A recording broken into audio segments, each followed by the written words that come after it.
আমি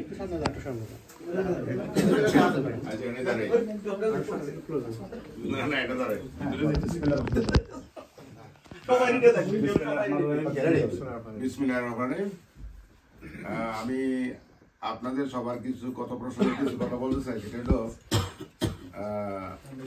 আমাদের এখানে ম্যাক্সিমাম লোকের মোর দেন আমাদের এখন 50 ইয়ার্স। তা আমরা একটু আত্মমর্যাদা চাই, যদি একটু সম্মানটা একটু ভালো লাগে। তো এই দীর্ঘ আমি 4 বছর লন্ডনে ছিলাম, এখানে 5 বছরের উপরে। অ্যাকচুয়ালি মূলত সেন্ট্রালে এই আমি কারণ ওই দলের নাকি করা যায় না, সমালোচনা করা যায় না। তো যা কথা হয়তো পার্টিগত অ্যাক্টিভিটিস ওদের কম, যার জন্য এই কর্মীদেরকে মূল্যায়ন দেয় না। লন্ডনের কিছু সংখ্যক আমি শুধু আমাদের কারণে জিয়াউর রহমান আদর্শকে আমরা ভালোবাসি বিদায় লন্ডনে অনেক নেতা এখনো হয়ে গেছে বাংলাদেশের আমির, তার অবয় পার্লামেন্ট সদস্য। কিন্তু আমরা কখনোই এইখানে যারা প্রতিনিধি করে ওদের মধ্যে গলত আছে। অ্যাকচুয়ালি এদের বাচ্চা হইলেই বাপ হয়, বাপ হইলে কিন্তু সঠিক বাপ হওয়া যায় না। ওরা মেনটেন্স করতে না। আজকাল যে জিয়া পরিষদের আলহামদুলিল্লাহ আল্লাহর কাছে শুক্রিয়া, আমরা একটা ডাক দিলেই অনেক লোক চলে আসে। এটার কারণ হলো এখানে আমার মনে হয় ম্যানেজমেন্টের বেটা ইনশাল্লাহ অনেক ভালো ব্যবস্থাপনা আছে। ঠিক আছে, আমাদের তো মূলধন আমাদের লাগবেই, ডাকি দেয়নি। আমাদের গত কিছু যে প্রোগ্রামগুলো হয়েছিল প্রোগ্রামের মধ্যে ইনশাল্লাহ আগে তো 5 টাকা, এই ডোন্ট টক, আগে 5 টাকা কেউ দিতে চাইতো না। এখন দেখা যায় টাকা চাইলে টাকা আরো এক্সেস হয়ে যায়। তো এটা আমার মনে হয় আল্লাহর রহমত জিয়া পরিষদের উপর হয়েছে। আর জিয়া পরিষদ এটা হলো আমাদের আইডেন্টিফিকেশন। আমরা জিয়ার সৈনিক, ইনশাআল্লাহ। জিয়ার পরিষদ থাকতে পারে, কৃষক দল থাকতে পারে, তাঁতি দল থাকতে পারে, মৎস্য দল থাকতে পারে। That means we are the BNP. আমরা বিএনপি পরিবার, ঠিক আছে। এখন সবকিছু মিলে এই যে আয়োজন, এই যে এখানে মামুন সাহেব আছে, মিজান সাহেব আছে, তারপরে এই সব সারা আছে। এখন তো আমাদের মধ্যে আমি কোনো সমস্যা দেখতেছি না। আল্লাহর রহমতে যেভাবেই ডাক দেওয়া হয় এখানে সবাই চলে আসে। এবং যে পয়েল সাহেব উনি একা দায়িত্ব নিয়েছে খাবারের, আল্লাহর কাছে শুকরিয়া, তার জন্য দোয়া করি তার নেক মকসুদ পূর্ণ হোক। যাই, এটা গেল আমার দলীয় ব্যাপার। আর দ্বিতীয় হইল আমরা মূলত আমাদের যে বাংলাদেশ ভূখণ্ড ছিল, অ্যাকচুয়ালি কিন্তু আমরা 1000 বছরের স্বাধীন জাতি। যখন ব্রিটিশ সরকার 200 বছরের একাধিক সময় এখানে শাসন করছে, তখন তার ব্যবসা বাণিজ্যের জন্য গোটা ভারতকে একসাথে করে ফেলল। আমরা কিন্তু বাংলাদেশ কিন্তু কখনোই ভারতের অংশ না, এটা আওয়ামী লীগ জাহির করছে, ফেসিবাদ আওয়ামী লীগ জাহির করছে তার স্বার্থের জন্য, ভারতকে প্রশ্রয় দেওয়ার জন্য, 26 লক্ষ লোকের কর্মসংস্থানের জন্য। আমরা বাংলাদেশ কখনোই ভারতের অংশ ছিলাম না, সেটা ইতিহাস বলে। সুতরাং আমরা 1947 সালে কায়েদ আজম জিন্নার কারণে আমরা ওই যে এক টাইটেল দিয়েছে আমরা পাকিস্তান করি আমরা রাজাকার।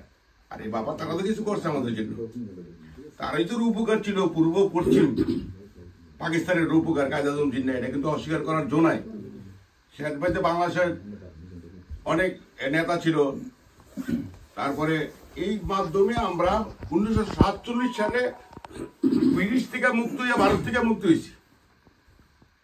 তারপরে আমরা মুক্ত হয়েছি যে 1971 সালে দ্বিমুখী আচরণের জন্য, সেটা পাকিস্তান থেকে আমরা মুক্তি হয়েছি।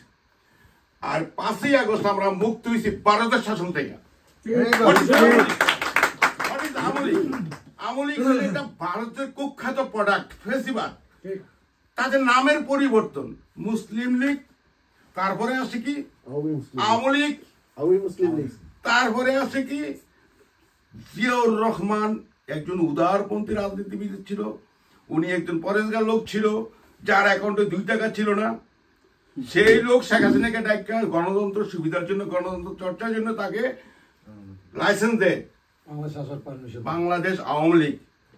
তবে জিয়াউর রহমানের বিচার করলে ওনার ফাঁসি হওয়া উচিত। একজন কুখ্যাত ফেসিবাদ হিন্দুর প্রোডাক্ট এটা বাংলাদেশে ঢুকে দিয়ে গেছে।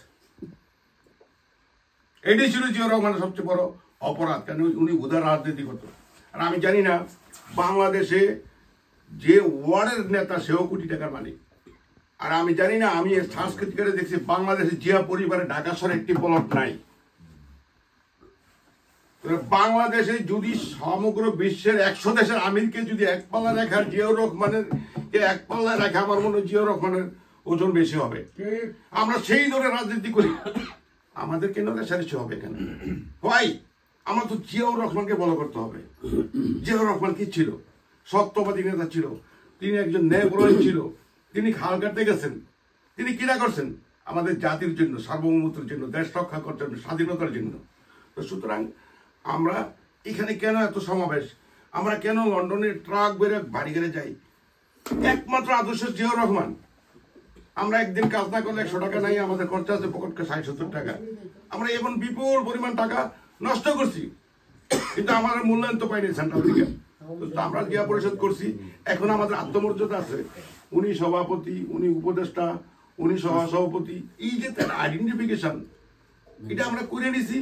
ইনশাআল্লাহ এই নটিংহামকে জিয়া পরিষদকে সেন্ট্রাল লন্ডন খুঁজতেই হবে টুডে টুমরো। ইনশাআল্লাহ। দীর্ঘায়িত বক্তব্য, ফেসিবাদ হাসিনার কীর্তি কাহিনী যদি 12 বছর ওয়াজ করে শেষ হবে না। আজকে যে মন্ত্রণালয়ে আগুন চলছে সেটাই ফেসিবাদ হাসিনার লোকজনের কারণ। ওই আনিসুল্লাহকে জামিনে আনবে সেটাও চেষ্টা করতেছে। তারা 22,000 লক্ষ কোটি টাকা পাচার করছে, তাদের টাকার অভাব নাই। এখন আমাদের সাবধান থাকতে হইব। ডক্টর ইউনূস আমাদের একটা ফেস ভ্যালু ইন্টারন্যাশনাল, তার মাঝে আবার দিকে গেছে আমলিক, যার জন্য আমাদের এখন জিয়ার সৈনিকেরা সাবধান থাকতে হবে। পৃথিবীর আমরা যেখানেই আছি, ফেসবুকের মাধ্যমে, প্রতিবাদের মাধ্যমে আমাদের এগিয়ে যেতে হবে ইনশাল্লাহ। এবং আমরা ভাইরাস মুক্ত নটিংহামের একটা বিএনপি মজবুত সংগঠন হবে ইনশাল্লাহ।